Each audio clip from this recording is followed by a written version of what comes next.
اپنے سے نیچے دیکھو کتنے ایسے لوگ ہیں جن کو 2 وقت کی روٹی میسر نہیں ہے، کتنے ایسے لوگ ہیں جو اپنے پاؤں پر چل نہیں سکتے، کتنے ایسے لوگ ہیں جن کی آنکھوں میں روشنی نہیں ہے، کتنے ایسے لوگ ہیں جن کے کانوں کو سننے کی طاقت نہیں ہے، کتنے ایسے لوگ ہیں جن کے پاس زبان چلانے کے لیے طاقت اللہ نے نہیں دی ہے، کتنے ایسے لوگ ہیں جو اعمال کے لحاظ سے، کردار کے لحاظ سے دنیا سے منہ چھپاتے پھرتے ہیں۔ کیا یہ اللہ تبارک و تعالیٰ نے آپ پر کرم نہیں کیا؟ السلام علیکم ورحمۃ اللہ وبرکاتہ۔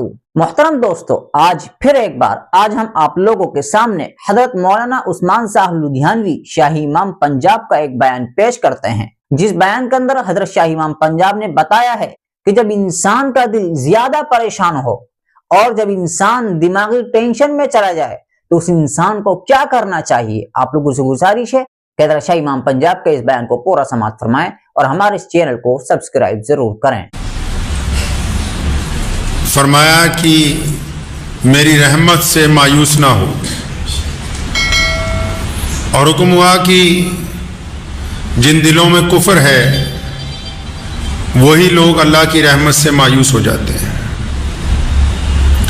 اللہ کے پیارے نبی حضرت محمد رسول اللہ صلی اللہ تعالی علیہ وسلم نے ہمیں درس دیا، یہ سبق پڑھایا کہ مایوس ہونا، نا امید ہو جانا، یہ کفر ہے، یعنی جھوٹ ہے۔ کفر کے معنی جھوٹ ہے، اور اسلام نے پوری دنیا کے لوگوں کو یہ طریقہ عطا کیا کہ حالات جیسے کیوں نہ ہو،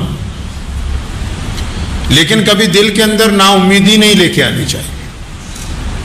بہت سارے لوگ آج کے دور میں اس حد تک نا امید ہوتے ہیں، وہ سمجھتے ہیں کہ ہم خودکشی کر لیں۔ آئے دن اخبارات میں آپ نے پڑھا ہوگا کہ بہت سارے لوگ خودکشی کر لیتے ہیں۔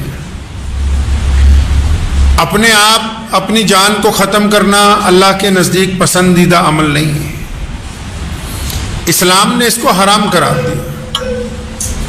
شریعت نے کہا کہ خودکشی کرنا حرام۔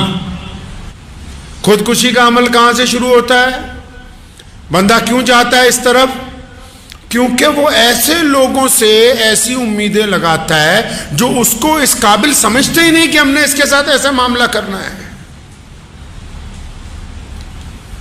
ایسی امیدیں لگاتا ہے، کسی سے غیر ضروری امیدیں کہ اچھا یہ مجھے بہت زیادہ عزت دے گا، اچھا وقت آنے پر یہ میرا ساتھ دے گا، اچھا یہ میرے ساتھ پیار کرے گا، جبکہ اظہار بھی نہیں ہے، لیکن اپنے دماغ میں ایک دنیا تیار کر لی چاروں طرف، اور ایسے لوگوں سے امیدیں لگا لی جو آپ کی امید پر کھرے نہیں اتر سکتے۔ اچھا، جب آپ نے تو خود ہی امیدیں لگائی ہوئی ہیں، اپنے پاس سے امیدیں لگائیں، اپنے پاس سے آئیڈیا بنائے، اپنے پاس سے خیالی پلاؤ بنائے، اور جب آپ ان کو پریکٹیکل شکل میں عملی جامہ پہنانے کی کوشش کرتے ہو، سامنے والے کے سامنے اپنی بات رکھتے ہو، اگلا صاف انکار کر دیتا ہے، اسے پتہ ہی نہیں چلتا کہ اس کے اندر تو توڑ پھوڑ مچ گئی، کہ یہ تو بہت امید لگائے بیٹھا تھا۔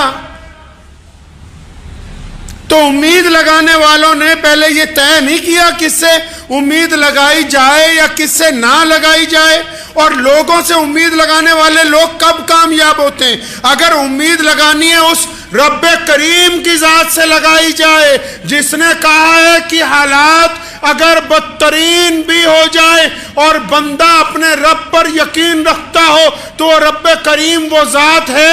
فرمایا سورہ یوسف میں کہ جنہوں نے ہم پر یقین کیا پھر کنویں سے نکال کے اللہ نے ان کو تخت پر بٹھا دیا۔ کوئی یقین کر سکتا ہے کہ ایک بندے کو اس کے بھائی لے جا کے کنویں میں ڈال دیں، اور اندھیرے کنویں میں، خشک کنویں میں، جس میں سانپ بھی ہو، بچھو بھی ہو، جس کی گہرائی بھی بہت زیادہ ہو، جو جنگل میں ہو، اور جب اس کو ڈال دیا جائے تو پھر اس بندے کے پاس کیا ہو سکتا ہے کہ سوائے موت کا انتظار کرنے کے؟ لیکن وہ رب کا عزیز بندہ ہے، رب کا نبی بندہ ہے، تو امت کو سکھانے کے لیے کیا کیا؟ اپنے رب پر توکل کیا کہ میرے رب کی ذات میرے ساتھ ہے۔ اور پھر کیا ہوتا ہے؟ پھر اللہ تعالیٰ اس کنویں میں سے اپنے بندے کو باہر نکلوا لیتے ہیں، اور نکال کے کہاں بھیجا؟ نکال کے بھیجا کہاں؟ مصر کے بازار میں، اور بکتے ہوئے کہاں پہنچے؟ بادشاہ کے دربار میں، اور پھر بکنے کے بعد بادشاہ کے دربار میں پہنچنے کے بعد ایک وقت ایسا آیا کہ بادشاہ کا تخت حضرت یوسف علیہ السلام کو عطا ہو گیا۔ اگر اللہ پہ امید لگائی تو اللہ نے اندھیرے کنویں سے مصر کی بادشاہی عطا فرما دی۔ تو جو لوگ خودکشی کرنے کا سوچتے ہیں، کیا کبھی وہ اپنے رب کے متعلق نہیں سوچتے؟ خودکشی تو وہ کریں جن کا کوئی رب نہ ہو، جن کا اعتقاد نہ ہو، جن کا یقین خدا پر نہ ہو۔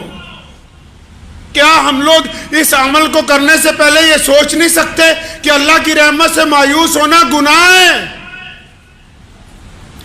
اللہ نے ہمیں ہمت عطا کی ہے، طاقت عطا کی ہے، شعور عطا کیا ہے۔ یہ عمل انسانوں کے قابل نہیں ہے، یہ بزدلوں کا کام ہے۔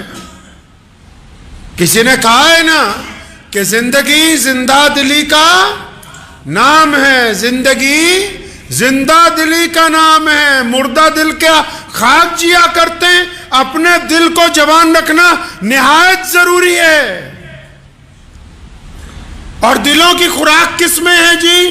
دلوں کی خوراک اللہ کے ذکر میں ہے، دلوں کی خوراک دوسروں کی مدد میں ہے، دلوں کی خوراک نیت کی پاکی میں ہے، دلوں کی خوراک محبت کے اندر ہے، دلوں کی خوراک ایک دوسرے کے اندر سلوک پیدا کرنے سے ہے، دلوں کی خوراک ایک دوسرے کو حق ادا کرنے سے ہے۔ دل تو تب جوان ہوگا نا جب اس کو خوراک اچھی ملے گی۔ اگر ہم 24 گھنٹے گالیاں دیتے رہیں، اگر ہم 24 گھنٹے گناہ کرتے رہیں، اگر ہم حرام مال کھاتے رہیں، اگر ہم حرام مال پیتے رہیں، اگر ہم حرام مال کی کمائی میں لگے رہیں، تو پھر دل مردہ ہو جاتے ہیں۔ پھر مہنگی گاڑیاں ہمارے سفر کو آرام دہ نہیں بناتی، پھر بڑے بڑے محل میں لگے ہوئے بہترین پلنگ اور بستر ہماری نیند کو آنے نہیں دیتی، پھر اچھے ڈائننگ ٹیبل پر لگے ہوئے طرح طرح کے کھانے ہمارے حلق میں نیچے اترنے کے لیے تیار نہیں ہوتے۔ خوشیاں پیسوں کے اندر نہیں ہیں، خوشیاں دولت کے اندر نہیں چھپی ہوئی، خوشیاں اچھے کپڑوں میں نہیں چھپی، خوشیاں اچھی شکل اچھی صورت میں نہیں چھپی ہوئی۔ اگر آپ کو خوشیاں تلاش کرنی ہیں تو سب سے پہلے اپنے دل کو اس بات پر راضی کرنا ہوگا۔ میرے کریم رسول حضرت محمد رسول اللہ صلی اللہ علیہ وسلم نے فرمایا نیچے دیکھو اوپر نہ دیکھو، اپنے سے نیچے دیکھو۔ کتنے ایسے لوگ ہیں جن کو 2 وقت کی روٹی میسر نہیں ہے، کتنے ایسے لوگ ہیں جو اپنے پاؤں پر چل نہیں سکتے، کتنے ایسے لوگ ہیں جن کی آنکھوں میں روشنی نہیں ہے، کتنے ایسے لوگ ہیں جن کے کانوں کو سننے کی طاقت نہیں ہے، کتنے ایسے لوگ ہیں جن کے پاس زبان چلانے کے لیے طاقت اللہ نے نہیں دی ہے، کتنے ایسے لوگ ہیں جو اعمال کے لحاظ سے کردار کے لحاظ سے دنیا سے منہ چھپاتے پھرتے ہیں۔ کیا یہ اللہ تبارک و تعالیٰ نے آپ پر کرم نہیں کیا کہ اللہ نے اچھی زندگی عطا فرمائی اور مہلت دے رکھی ہے؟ اللہ نے مہلت دے رکھی ہے، ہمیں وقت دیا ہوا ہے۔ اور جو لوگ خودکشی کرنا چاہتے ہیں وہ صرف خود ہی خودکشی کرنا نہیں چاہ رہے، وہ بھی سنیں جو ان کے ساتھی ہیں، جو ان کے ماں باپ ہیں، جو ان کے دوست ہیں، جو ان کے بھائی ہیں، جو ان کے ساتھ کاروبار کرتے ہیں۔ اگر کسی کو بچپن سے آخر تک روز کہتے رہو گے کہ تو نکما ہے تو اس کے دل میں بات بیٹھ جائے گی۔ اگر روزانہ کسی کی برائی کرتے رہو گے اس کے دل میں بزدلی آ جائے گی۔ اگر روزانہ کسی کی ہمت توڑتے رہو گے تو اس کے دل کے اندر بزدلی پیدا ہو جائے گی۔ تو یہ جو بندہ جا رہا ہے، یہ جو عورت، یہ جو مرد، یہ جو بچہ خودکشی کے لیے راضی ہوا، یہ اکیلا راضی نہیں ہوا، اس کے چاروں طرف جو لوگ ہیں ان کا کردار بھی اس میں شامل ہے۔ اس کی خودکشی میں وہ لوگ شامل ہیں جن کی زبانوں نے اس کو تانا دیا، جن کے کردار نے اس کے دل کو مجروح کیا۔ کیا ہی اچھا ہوتا کہ ہم مرنے والے کا ساتھ دیتے، خود بھی جیتے اور اس کو بھی زندگی کا راستہ عطا کرتے۔ اگر کوئی نشے میں چلا گیا، کوئی منشیات میں چلا گیا، صبح شام اس کی برائی ہے، کیا برائی سے بہتر اس کو چھاتی سے لگانا ضروری نہیں ہے؟ پیارے نبی حضرت محمد رسول اللہ صلی اللہ علیہ وسلم کے دور میں ایک شخص نے شراب پی، حکم ہوا کہ اس کے درے لگائے جائیں۔ مسجد نبوی میں جب درے لگائے جا رہے تھے، نبی علیہ السلام بڑے بے چین ہوئے، تو وہاں کھڑے ہوئے ایک صحابی نے، ایک عرابی نے کہہ دیا کہ تیرا ستیہ ناز ہو، تو نے بہت برا کام کیا۔ کریم رسول صلی اللہ علیہ وسلم ناراض ہوئے، اسے پکڑا گریبان سے، فرمایا ادھر آ، تجھے کس نے کہا کہ میرے صحابی کو بد دعائیں دیتا؟ پھر ہم کو اس کے عمل سے نفرت ہے، بندے سے، ہم کو اس کے عمل سے نفرت ہے، بندے سے نفرت نہیں ہے۔ اگر کوئی غلطی کرتا ہے گھر میں، پڑوس میں، معاشرے میں، دوستوں میں، تو یہ کیا رت لگا لی کہ سارا معاشرہ لگ جائے کہ یہ خراب ہے، اس کو نکالو، اس کو نکالو۔ آج کل بڑے بڑے مدثر، بڑے بڑے درس دینے والے اور بڑے بڑے پروفیسر یہی کہتے ہیں کہ فلاں کالونی میں نہیں جانا، فلاں علاقے میں نہیں جانا، وہ علاقہ ٹھیک نہیں ہے۔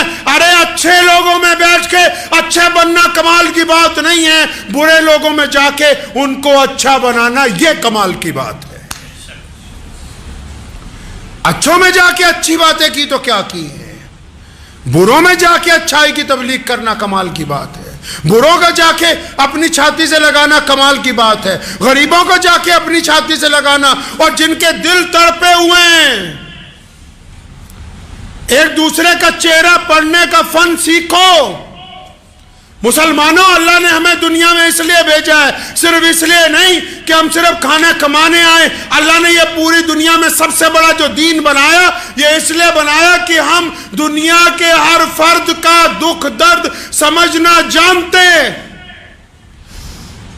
اللہ کے نبی علیہ السلام کی سنت ہے ان لوگوں کے ساتھ بیٹھنا جن سے کوئی بات نہیں کرتا، یہ رسول اللہ کی سنت ہے ان بوڑھے مرد عورتوں کے ساتھ بیٹھ کے چند لمحے گزارنا جن کے ساتھ کوئی بات نہیں کرتا، رسول اللہ کی سنت ہے سدروں کی بات سن لینا جن کی کوئی سننے کے لیے تیار نہیں ہے۔ مسلمانوں، ہمارا یہ کام بنتا ہے کہ جتنے دکھی دل ہوں، جتنے درد مند لوگ ہوں، اگر وہ ہمارے ساتھ بیٹھ کے اپنا دکھ درد سنانا چاہیں تو ہم ان کا دکھ درد سنیں گے، تو یہ رسول اللہ کی سنت ہے۔ سب کچھ ہونے کے باوجود بھی ان کو ایسا لگتا ہے کہ ابھی کچھ کمی ہے باقی، ذہن میں 24 گھنٹے کوئی نہ کوئی بات دوسروں کے متعلق، اپنوں کے متعلق گردش کرتی رہتی۔ صبح کو جب اٹھتے ہیں، اٹھنے کے بعد تو چاہیے کہ بندہ فریش ہو، لیکن اب معاملہ اس کے الٹ ہوا ہے۔ رات کو بستر پر پہنچتے ہیں آرام کے لیے کہ صبح بالکل فریش اٹھیں گے، لیکن اب جب لوگ زیادہ تر صبح کو اٹھتے ہیں تو اور زیادہ تھکے ہوئے ہوتے ہیں، کیونکہ ساری رات دماغ نہیں سوتا ہے، جسم سو جاتا ہے، دماغ چکر لگاتا رہتا ہے، بنا جڑی ہوئی فلم کی طرح کبھی کچھ دکھا رہا ہے، کبھی کچھ دکھا رہا ہے آنکھوں کے آگے۔ تو بندہ جب صبح کو اٹھتا ہے وہ پریشان اٹھتا ہے، اس کا جسم پہلے سے زیادہ تکلیف میں ہوتا ہے۔ کیوں؟ کیونکہ جسم نے ساری رات دماغ کے ساتھ جدوجہد کی ہے، وہ اس آرام کی حالت میں نہیں پہنچا جو پہنچنا چاہیے۔ کچھ لوگ سکون کی تلاش میں پہاڑوں میں جاتے ہیں، پہاڑ والے زمین پہ آتے ہیں، کچھ سمندروں میں جاتے ہیں، دریاؤں کے چکر لگا رہے ہیں۔ تو پریشان ہے دنیا آج۔ اب پریشان کیوں ہے بھائی؟ کئی اچھے نمازی بھی پریشان ہیں، ضروری نہیں کہ بے دین ہی پریشان ہے، نمازی بھی پریشان ہے، دیندار لوگ بھی پریشان ہیں، دل کو سکون ہی نہیں ہے، دل کو جس جگہ ہونا چاہیے اطمینان، تسلی، وہ ہے ہی نہیں۔ اچھے بڑے بڑے پہنچے ہوئے ولی جو آج کل اپنے آپ کو کہتے ہیں وہ پریشان ہیں۔ بھائی کیا بات ہو گئی؟ مسئلہ دنیا کا یہ ہے کہ جو حقیقت ہے ہم اس حقیقت کو تسلیم ہی نہیں کر رہے. جو بندہ جہاں پر ہے وہ اپنے آپ کو اس سے آگے بتانا چاہتا ہے، کوئی بھی ہو، اپنی تعریف، اپنی صفات، 24 گھنٹے اپنی میں لگا رکھی ہے کہ میں نے یہ کر دیا، میں نے وہ کر دیا.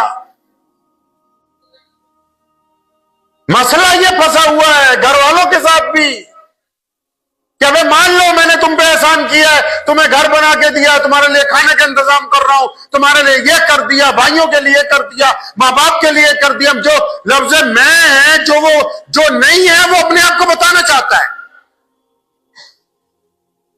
جو جس بھی مقام پہ ہے بندہ. اب وہ کیونکہ دوسرا مانتا نہیں ہے، اگلا کہتا ہے کہ مجھے پردھان مانو، اگلا کہتا ہے جو میں مانوں گا نہیں. کہتا ہے کہ مجھے تو بہت بڑا تو عالم مان ہوتا ہے، میں تو نہیں مانوں گا. اچھا جی تو مجھے بہت بڑا افسر سمجھو، کہتا ہے جی میں تو نہیں سمجھوں گا.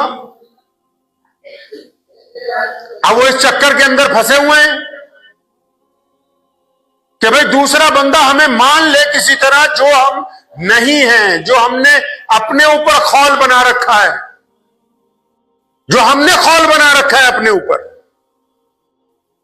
اس کو کسی طرح تسلیم کر لیا جائے.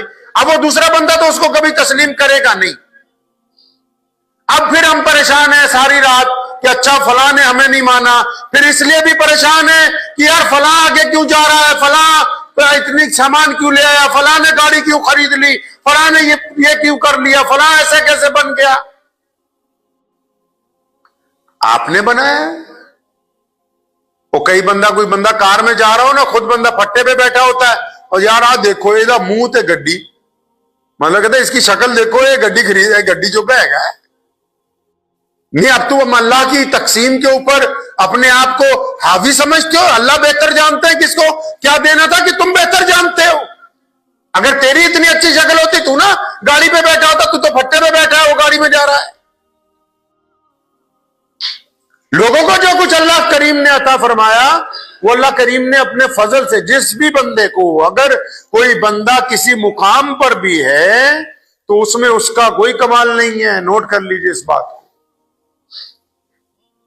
اگر محنت سے، علم سے، رتبے سے، نسل سے، اگر ان چیزوں کی وجہ سے عزت ملتی، دولت ملتی، اگر محنت کی وجہ سے ملتی، تو سب سے زیادہ پیسہ دہاڑی دار مزدور کماتا جو صبح کو اینٹیں ڈھونے شروع کرتا اور شام ہو جاتی ہے. لیکن دنیا میں دیکھیے انگوٹھا ٹیکوں کے آگے بڑے بڑے افسر پانی بھر رہے ہیں، ان کی کمپنیوں میں ملازم ہیں. کمپنیوں میں جائیے، کمپنی کا چیئرمین انگوٹھا ٹیک ہوتا ہے اور مینیجنگ ڈائریکٹر پتہ نہیں کتنی ہزار ڈگریاں اس کے پاس، لیکن وہ اس کے ماتحت ہے.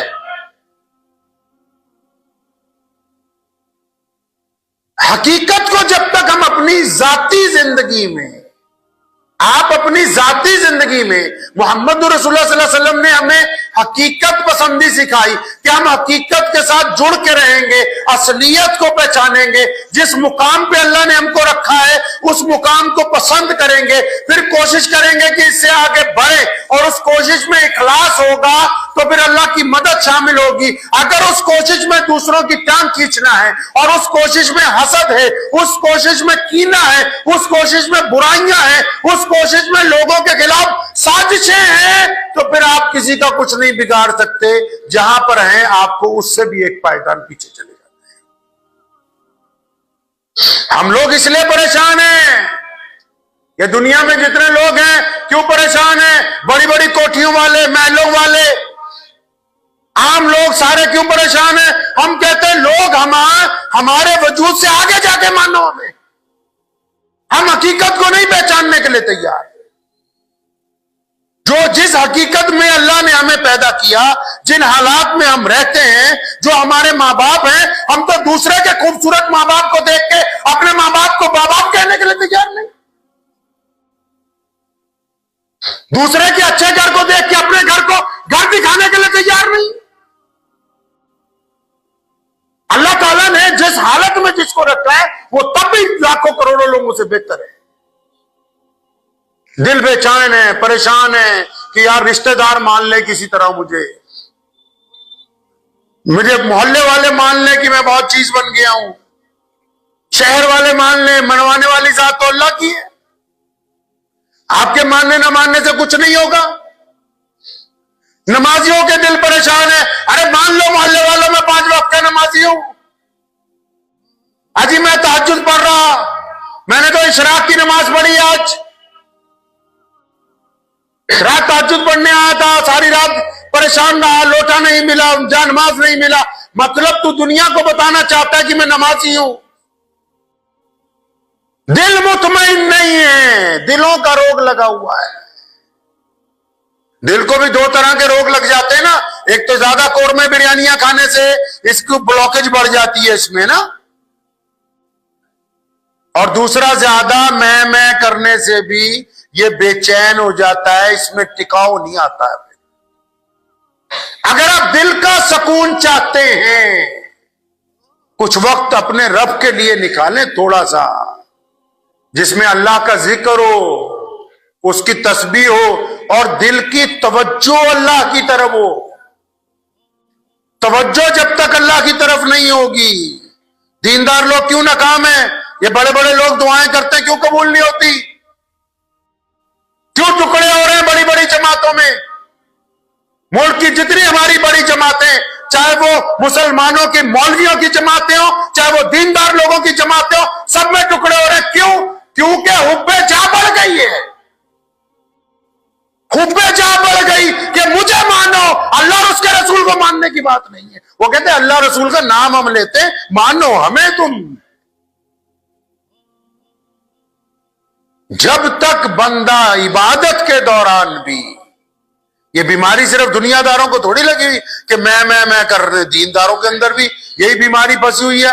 جی میں نماز پڑھ رہا ہوں, میں تفسیر کر رہا ہوں, میں قرآن پڑھ رہا ہوں, میں نے تہجد پڑھی, میں نے مسجد بنائی, میں نے مدرسے میں یہ دیا, میں نے وہ کیا. اب جب تم نے میں ہی کرنی ہے تو بقرہ عید کا انتظار کرو, چھری تیار ہے اس میں کے اوپر پھرنے کے لیے. اللہ کو پسند نہیں ہے یہ بات. یہاں تک حکم ہے کہ ایک سجدہ, آپ مسجد میں بیٹھے, آپ نے سجدہ کیا, آپ نماز پڑھ رہے ہیں, سجدہ کیا اکیلے خالی مسجد میں, مثال کے طور پہ آپ خالی مسجد میں اکیلے, آپ نے نماز پڑھ رہے ہیں, آپ نے سجدہ کیا, اوپر سے میرے جیسا کوئی آ گیا, اب آپ کو پتہ لگ گیا ایک بندہ اور آ گیا ہال میں, اب تو سجدہ لمبے پہ لمبے کیے جا رہا کہ کوئی بات نہیں, عبد الرحمان کا لڑکا آیا, اسے پتہ لگے کہ محمد شفیع تو لمبے سجدے کرتا ہے. اب یہ سجدہ حرام ہے, یہ اللہ کے لیے نہیں ہے, یہ تم نے عبد الرحمان کے بیٹے کو دکھانے کے لیے کیا, اس لیے یہ سجدہ جو ہے اللہ کے قریب کبھی قبول نہیں.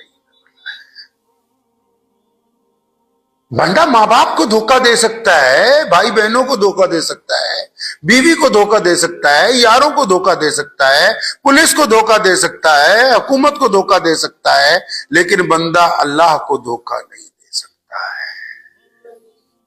تو وقت نکالیے, نکالیں گے تھوڑا سا وقت, کوئی 5 منٹ 10 منٹ نمازوں کے علاوہ کسی وقت, سب لوگ اٹھ کے چلے جائیں نماز میں سے, آپ بیٹھیے مسجد میں, یا رات کو اٹھ کے بستر پہ, جب کبھی آنکھ کھل جائے بستر پہ اٹھ کے بیٹھیے, نہیں وضو ہوتا وہیں بستر پہ اٹھ کے بیٹھیے, قبلے کی طرف منہ کیجئے, اپنے رب کی حضور کچھ دعا مانگیے, اللہ کا کوئی ذکر خیر کیجئے, اللہ کریم آپ کے دل کے اندر سکون پیدا فرما دیں گے.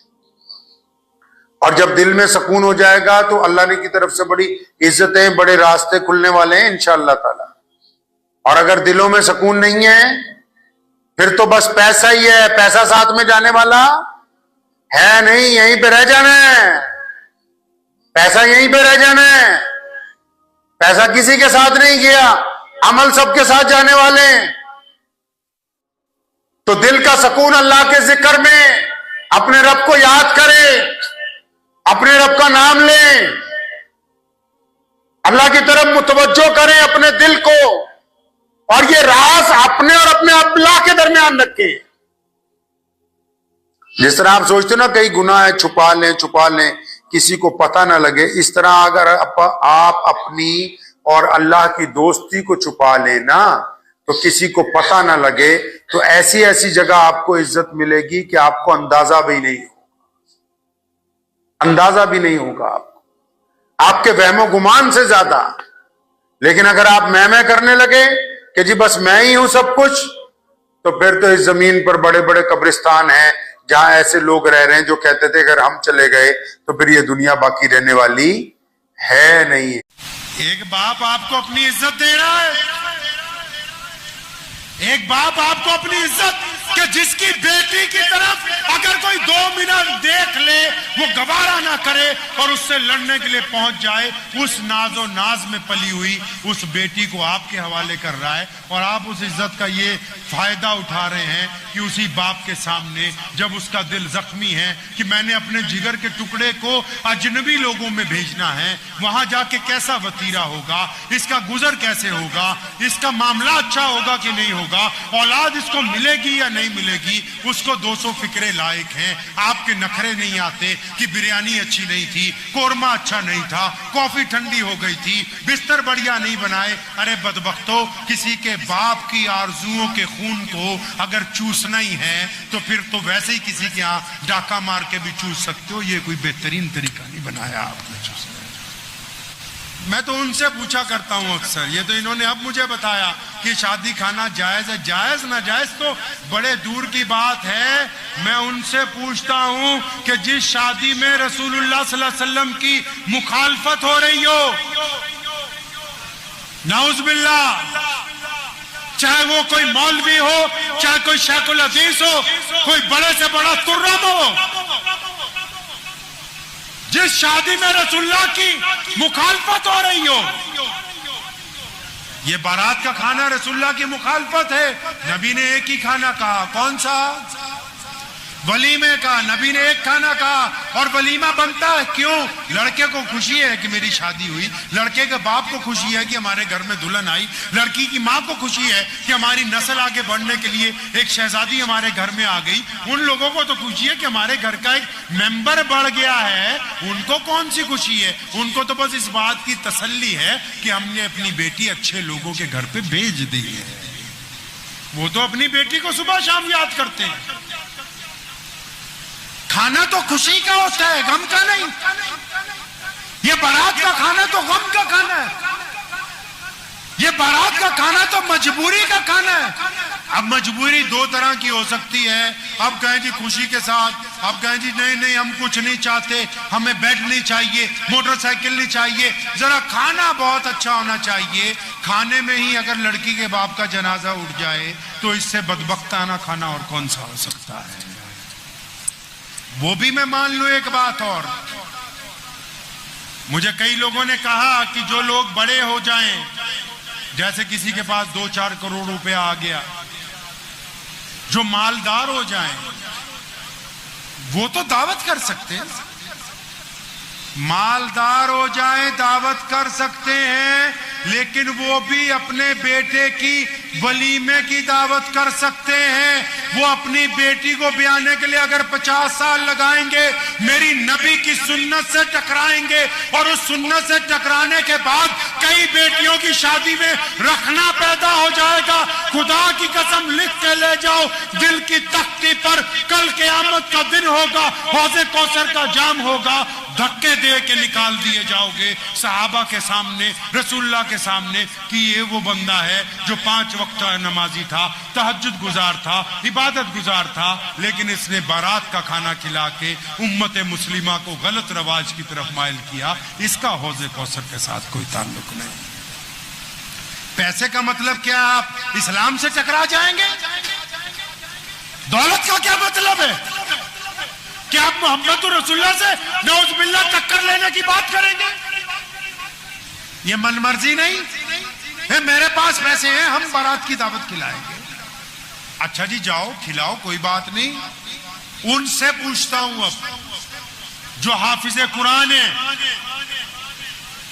ان سے پوچھتا ہوں جو عالم ہیں، ان سے پوچھتا ہوں جو متولی ہیں، ان سے پوچھتا ہوں جو مسجد کے صدر ہیں، ان سے پوچھتا ہوں جو پنجگانہ امام ہیں، ان سے پوچھتا ہوں جو تبلیغی جماعت میں چلے لگاتے ہیں، ان سے پوچھتا ہوں جو سنی مسلمان ہیں، ان سے پوچھتا ہوں جو مولا علی کا پرچم اٹھائے ہوئے شیعہ مسلمان ہیں، میں ان سے پوچھتا ہوں جو اپنے آپ کو جماعت اسلامی کے کارکن کہتے ہیں، میں ان سے پوچھتا ہوں جو اپنے آپ کو اہل حدیث کہتے ہیں، میں مانتا ہوں جو جہاں پر کھڑا ہے، جو اس کا مشن ہے وہ اس طریقے سے درست چلا ہوا جا رہا ہے۔ تم ہی ذرا اپنی چھاتی پہ ہاتھ رکھ کے بتاؤ کہ جہاں تمہارے نبی کی سنت کے خلاف کام ہو رہا ہو، کیا تمہاری غیرت گوارا کرتی ہے اس کھانے کو کھاتے ہوئے؟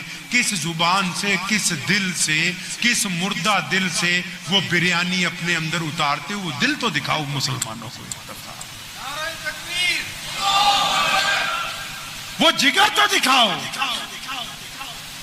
ارے غیور لوگ تو محمد رسول اللہ نے کہا مرد ہوتے ہیں۔ مرد وہ نہیں جو کسی کو 1 منٹ میں مار دے، مرد وہ نہیں جو دوسرے کو گالی دینے لگے، مرد وہ ہوتا ہے جو اپنی عزت کا سودا نہیں کرتا، مرد وہ ہوتا ہے جو کسی کا مانگا ہوا نہیں کھاتا، مرد وہ ہوتا ہے جو رسول اللہ کی اتباع کرتا ہے، مرد جو ہوتا ہے جو سنت کے لیے رشتہ داری چھوڑ دیتا ہے، مرد وہ ہوتا ہے جو سنتوں کے لیے نوکریاں چھوڑ دیتا ہے۔ وہ کون سی مردانگی ہے جو ذرا سی بات پر گردن کو خم کر دے؟ وہ سب کچھ ہو سکتے ہیں، محمد رسول اللہ کے وفادار نہیں ہو سکتے۔ یہ دین رسول اللہ کی محبت پر ٹکا ہوا ہے مسلمانوں، رسول اللہ کی محبت پر ٹکا ہوا ہے یہ دین۔ آپ سمجھتے ہیں مسجدوں سے چل رہا ہے، مدرسوں سے چل رہا ہے، خانقاہوں سے چل رہا ہے؟ نہیں نہیں، جب تک محمد رسول اللہ سے تعلق قائم ہے تب تک ہم ایمان والے ہیں۔ اگر رسول اللہ سے تعلق ٹوٹ جائے پھر کوئی کچھ بنتا رہے، کوئی فائدہ ہونے والا نہیں۔ پکڑے جائیں گے قیامت والے دن، ایسے لوگ گرفتار ہوں گے۔ یہ رسول اللہ نے دین بنایا۔ ہم لوگوں کا بھی سفر ہوا، میں نے کئی مسلمانوں کو کہا کہ کیا اسلام نہیں ہے جو کہتا ہے کہ غیر مسلموں کے ساتھ گلے ملو؟ کیا یہ اسلام نہیں ہے جو کہتا ہے کہ امیر اور غریب ایک سب میں؟ آپ نماز پڑھتے کیسے ہو؟ آپ نے اسلام کی ضروریات کو ضروریات بنا کے رکھ دیا، اس کا مقصد فوت کر دیا ہے۔ بالکل کھیل ہے، ایک تماشا ہے بس۔ اگر میں چند سوال پوچھنے پہ آ جاؤں گا، میری خود کی حمیت گوارا نہیں کرتے۔ اتنے بڑے بڑے مسلمان بیٹھے ہیں، اکثر لوگوں کو میں پوچھتا ہوں کہ بھائی نماز کیوں پڑھتے ہیں؟ نماز کیوں پڑھتے ہیں؟ پتہ ہے آپ کو؟ کتنی میری بہنیں مائیں بیٹھی ہیں، آپ بیٹھے ہو، پتہ ہے کہ آپ کو کہ آپ نماز کیوں پڑھتے ہو؟ صحیح طرح ہاتھ کھڑا کر کے بتاؤ ذرا، کتنے لوگ ایسے ہیں جن کو پتہ ہے نماز کیوں پڑھتے ہیں؟ دیکھ لو، 70 سال سے پڑھ رہے ہیں، کوئی 40 سال سے پڑھ رہا ہے۔ کیوں پڑھتے ہیں؟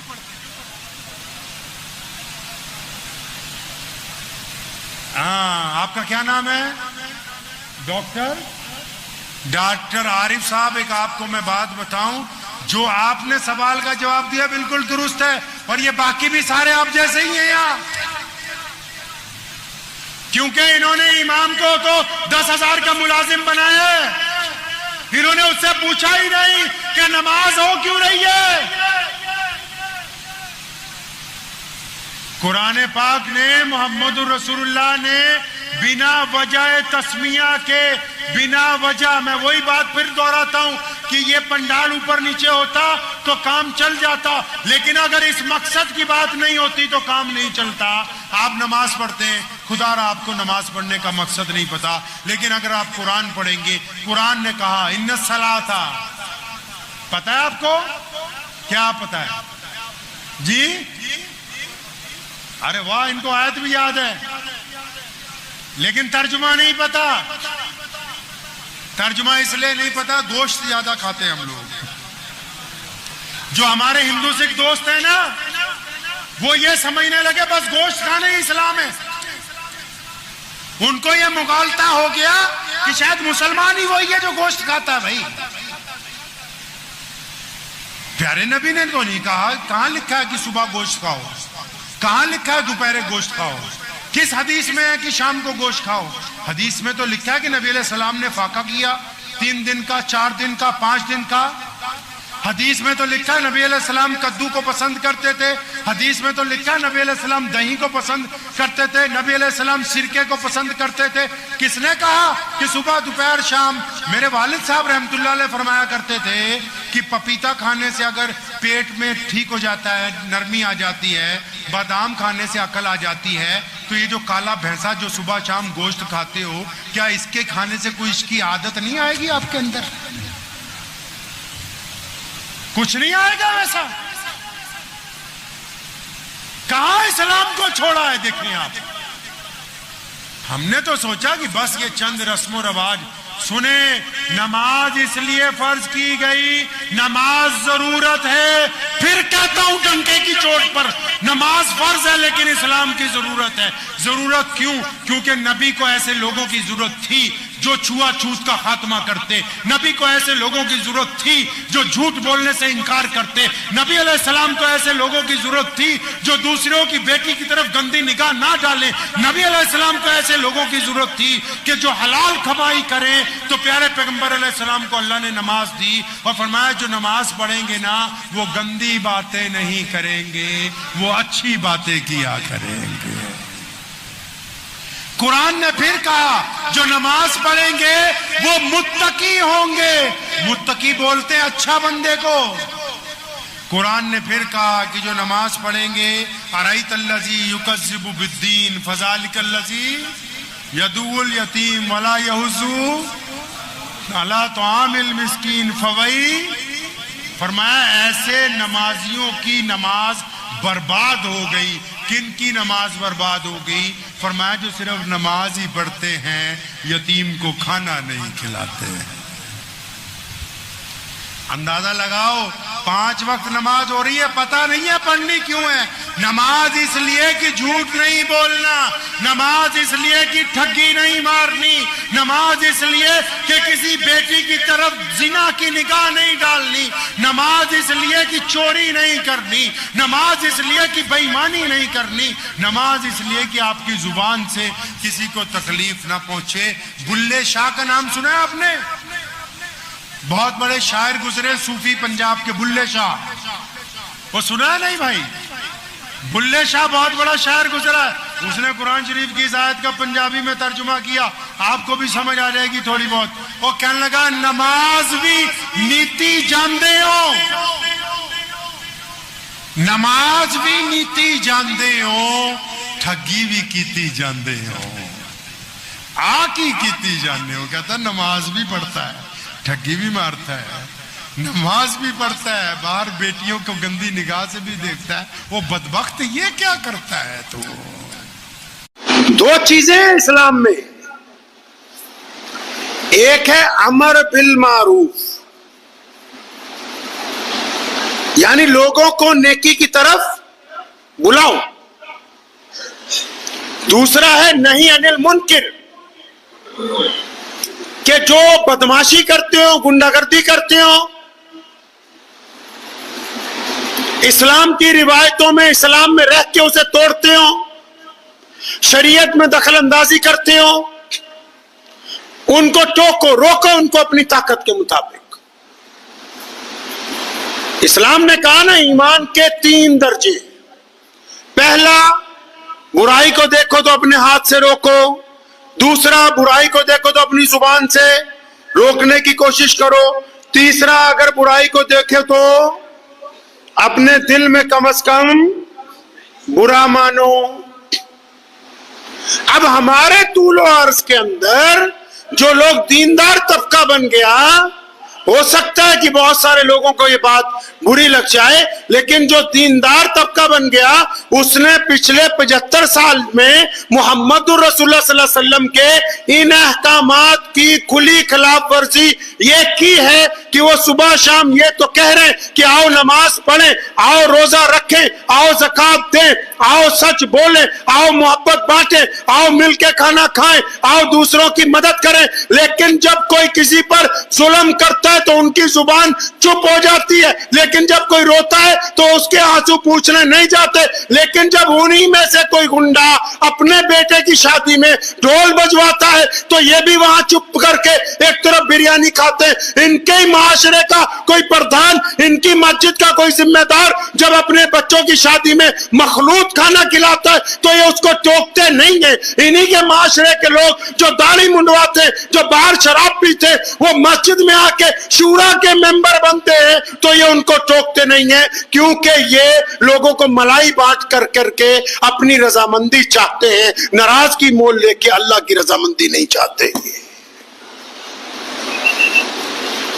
یہ کس طرح ہو سکتا ہے؟ امر بالمعروف نہی عن المنکر، اسلام کی گاڑی کے دو فرنٹ پہیے، یہ ممکن ہے کہ ایک پہیہ لگا دیا جائے اور دوسرا نکال دیں اور گاڑی تیز رفتار کیا وہ چلے گی نہیں اپنی جگہ سے،